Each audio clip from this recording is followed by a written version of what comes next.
It is without a doubt one of my greatest pleasures to be your dean and await as you cross this stage to greet you with your big smiles from ear to ear.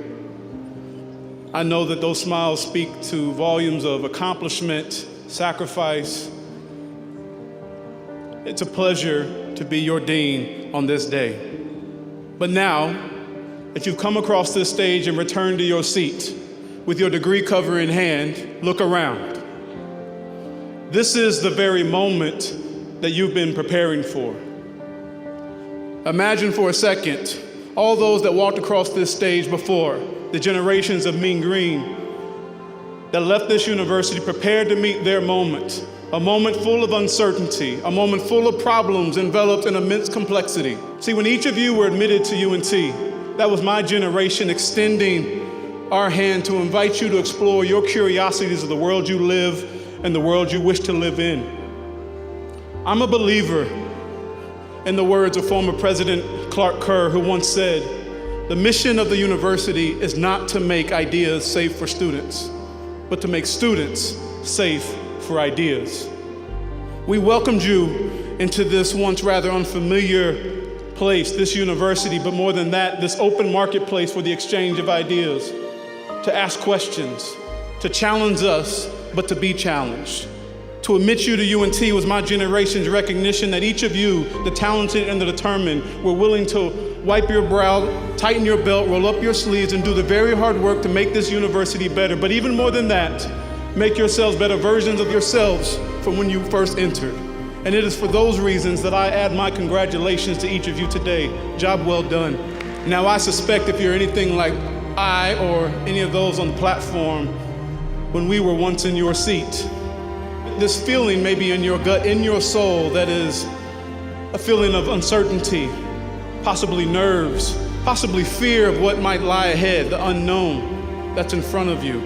I'm here to tell you that I believe that that feeling is perfectly normal and it is perfectly placed. It is one of the greatest gifts this university has to give you on your day that you depart. It is a question for you to wrestle with for the rest of your days. Will you put out that flame that now burns inside of you, that passion, or will you turn it up? Will you let that light shine? Maybe you've heard these words. Our deepest fear is not that we are inadequate. Our deepest fear is that we are powerful beyond measure. It is our light, not our darkness, that frightens us most. It's not just in some of us, it's in everyone.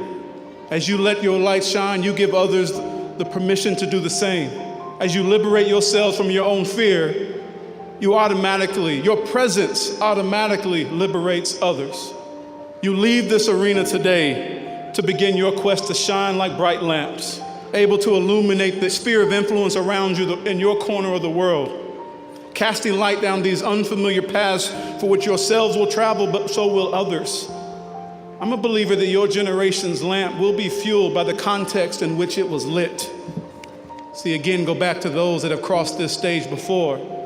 See, their lamps were fueled by the sacrifices of the greatest generation of World War II, by the insecurities and the anxiousness of the Cold War, by images of dogs that were biting children, mothers, fathers, students that were ripped from lunchroom counters in our struggle for civil rights, by the tensions of Vietnam, and by bullets that rang out across campuses like Kent State. Those that came before you, their lamps were fueled by the consequential aftershocks of the 1970s that would shape generations to come, by the policies and new politics ushered in by the 1980s, by a boom of pop culture, consumerism, globalization of the 1990s, the collapse of the Soviet Union, the rise of internet and technology explosions in the 1990s, geopolitical events like 9/11, and the Great Recession of the 2000s, followed by the tsunami of social media, social services that have made it, for me, pretty hard to watch football. It's almost as simple as quantum physics right now. We've stood on the threshold of uncertainty many times before. My point here is this: we are indeed products of the times in which we live, but more so, we are a product of what those times demand of us. Today you emerge from the forge of this great institution having earned an education that's prepared you to confront your moment ahead with your unique talents, determination, and skills.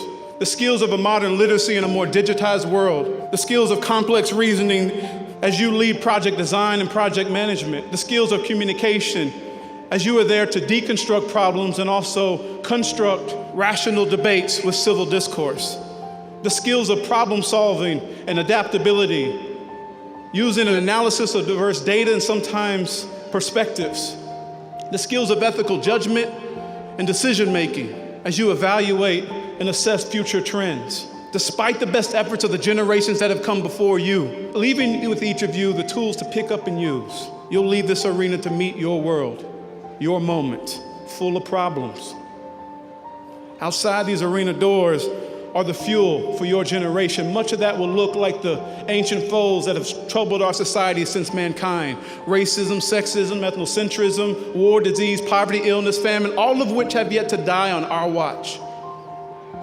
But the moment in front of you also is the opportunity to confront escalating issues such as gun violence, a global refugee crisis, foreign and domestic threats that are now eroding potentially our democracy, attacks, cyber attacks against our vulnerable and interconnected infrastructure, a greenhouse effect evidenced by the global warming and the melting of polar ice caps, human trafficking, reproductive justice, and a crisis of mental health that has led to leading rates of suicides in some of our families. Do you see the moment coming into focus now?